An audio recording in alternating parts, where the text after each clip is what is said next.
নমস্কার বন্ধুরা। তো বন্ধুরা চলে এসেছি আজকে আবার নতুন একটা মাছের ভিডিও নিয়ে। তো বন্ধুরা এই যে দেখতে পাচ্ছ এই পুকুর থেকে আজকে আমরা মাছ নিয়ে যাব, মানে ব্রিকেট মাছ, সব 900 কিলো সাইজের মাছ। তো বন্ধুরা এই যে দেখতে পাচ্ছ এদিকে আগুন লাগানো হয়েছে, কারণ প্রচুর ঠান্ডা, এই প্রচুর হাওয়া আজকে। তো এই হাওয়ার জেরে মানে পুরো হাত পা একদম ঠান্ডায় থ্যাপসা হয়ে যাচ্ছে, তার জন্য আগুনের মধ্যে একটু তাপ নিচ্ছে আগুনের, যাতে হাত পাগুলো ঠিক থাকে। আর বন্ধুরা এই যে দেখতে পাচ্ছ এই আফার থেকে মানে ব্রিকেট মাছটা রোজন করা হবে। এখন রোজন করা না বলতে মাছটা তোলা হবে, কারণ মাছটা একটু ধোলাই হবে, মানে এই মোটামুটি 100 মিটারের মতো। তো এই মাছটা আমরা বয়ে নিয়ে যাব সঙ্গে করে। এই যে দেখতে পাচ্ছ হাঁড়িতে করে, তো মাছটা গুনতি করে তোলা হচ্ছে হাঁড়িতে, মানে গুনে গুনে তোলা হচ্ছে হাঁড়িতে দেওয়া হচ্ছে কতগুলো মাছ হয়। তো এই মাছটা আমরা মানে পৌষ সংক্রান্তির জন্য নিয়ে যাচ্ছি। পৌষ সংক্রান্তি আমাদেরকে মাছ দিতে হয় মোটামুটি প্রত্যেক বছরই 3 কুইন্টালের মতো করে, কারণ আমরা কিছুদিন আগেই ওই পয়লা অঘ্রাণে মাছ দিয়েছি। তো পয়লা অঘ্রাণে মাছ দিয়ে প্রায় মাছ শেষের দিকে, ব্রিকেট মাছ আর নাই। তো পরে আর মাছ ছাড়া হয়নি, এখন আছে কিছু, মোটামুটি কুইন্টাল দেড়েকের মতো আছে আমাদের পুকুরে। আর এখান থেকে আমরা নিয়ে যাবো আজকে 2 কুইন্টালের মতো, মোটামুটি আমাদেরকে 3 কুইন্টাল মাছ দিতে হবে। আমরা 50 কিলো হাতে রাখবো।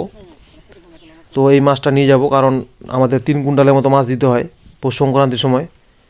তো যাই হোক, তো আজকে মাছ নিতে এসেছি। তো বন্ধুরা যে দেখতে পাচ্ছ মানে চারিদিকে সর্ষে ক্ষেত, ওই সর্ষে ক্ষেতের মাঝখান দিয়ে যেতে হচ্ছে আলে রাস্তা ধরে সাইন করে নিয়ে। তো বন্ধুরা যে দেখতে পাচ্ছ কত সুন্দর পরিবেশ, মানে খুব সুন্দর লাগছে দেখতে, চারিদিকে হলুদ আর হলুদ, খুব ভালো লাগলো, মানে দেখেই মন ভরে যায় এরকম একটা জায়গায়। মানে পুকুর, মানে আলে রাস্তা হলে কী হবে, মানে এত পরিবেশটা সুন্দর, মানে চারিদিকে শুধু সর্ষে, মানে ভালো লাগছে দেখতে, খুব ভালো লাগছে। তো বন্ধুরা যে চলে এসেছি আমরা গাড়ির কাছে। তো মাছটা আমরা এখন নেটে ছাঁকনি দিব, ছাঁকনি করে জলটাকে ফেলে দিয়ে তারপর ওজন করব। তো বন্ধুরা দেখি কেমন কী ওজন আসে মাছগুলার গোরান। তো আমাদের আইডিয়া, মানে আমাদের আইডিয়া গোরান 900 গ্রামই থাকবে, 900 কিলো, মানে ওই 1100 থাকবে না, যা আমাদেরকে তো বলেছিল 1100-র কথা। যাই হোক, তো 1100 আসবে না, 900 কিলোই আসবে। তো 900 কিলো হলেও কিছু করার নাই, কারণ আর টাইম নেই। পরে এখন কোথায় মাছ খুঁজবো, তো এই মাছটাই নিয়ে নিব, কী করা যাবে এবার।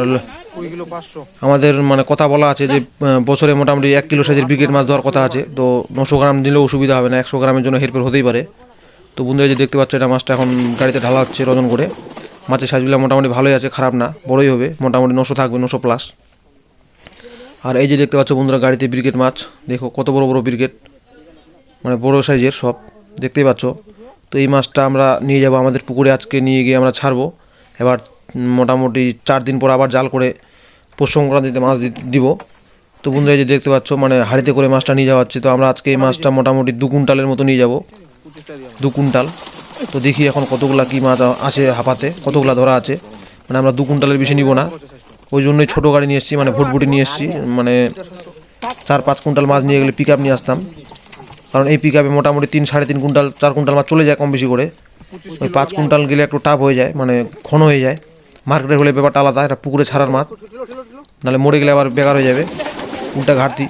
কারণ এই মাছটা আমাদেরকে দিতে হবে, বিলি করতে হবে আবার পৌষ সংক্রান্তির সময়। তো বন্ধুরা যে দেখতে পাচ্ছ গাড়িতে মাছ অলরেডি পড়ে গেছে, মাছের সাইজগুলো দেখতে পাচ্ছ খুব সুন্দর, মানে হাঁড়িতে পিটিয়ে নিয়ে যাব যেন মাছের কোনো ক্ষতি না হয়, বন্ধুরা দেখতে পাচ্ছ। আর এদিকে আবার মাছ নিয়ে এসছে, মানে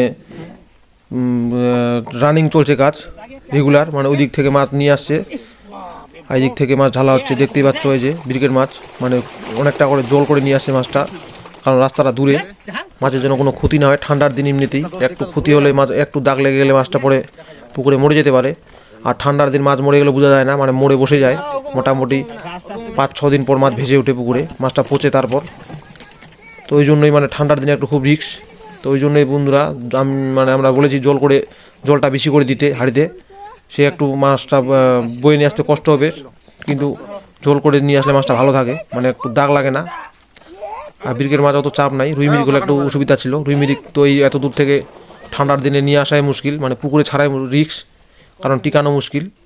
কারণ মাছটা ছাড়া যায় ঠিকই, 3-4 দিন পর তখন মাছ মরতে শুরু করে, প্রথম বোঝা যায় না, মানে মাছটা মরে তারপর বোঝা যায়। তো বন্ধুরা যে দেখতে পাচ্ছ ব্রিকেট মাছ, আমরা সব শুধু খালি ব্রিকেটগুলোই নিব, আমাদের পুকুরে আছে অলরেডি কিছু, এখান থেকে নিয়ে যাব। মানে আমাদের অন্য পুকুরে মাছ ছিল ব্রিকেট, কিন্তু ওই পুকুরগুলোতে জাল করবো না এখন, মাছের চাপ আছে প্রচুর, ওই ঠান্ডা দিনে দাগ টাগ লেগে গেলে মুশকিল। তো ওই জন্যই মানে অন্য লোকের মাছ নিতে এসছে কিনে। তো এই যে বন্ধুরা দেখতে পাচ্ছ ব্রিকেট মাছ, এটা মানে কিনে নিয়ে যাচ্ছি আমরা। আর এই যে গাড়িতে ঢালা হচ্ছে মাছ, দেখতেই পাচ্ছ মানে এখনও অনেক মানে প্রায় মাছ হয়ে এসছে। এখন দেখি কতগুলা কি মাছ হয়। আর এই যে ব্রিগেড। তো বন্ধুরা যে দেখতে পাচ্ছ আবার মাছ ঢালা হচ্ছে, মানে মাছ এদিকে নিয়ে আসতে আছে, এদিকে মাছ ঢালতে আছে। তো বন্ধুরা দেখতে পাচ্ছ মানে যে গাড়িতে মাছ অনেক উঠে গেছে। তো বন্ধুরা ভিডিওটা কেমন হয়েছে ভালো লাগলে অবশ্যই কমেন্টে বলে যাবেন, আর একটা লাইক করে দেবেন, আর একটা শেয়ার করে দেবেন। থ্যাংক ইউ বন্ধুরা পুরো ভিডিওটা দেখার জন্য।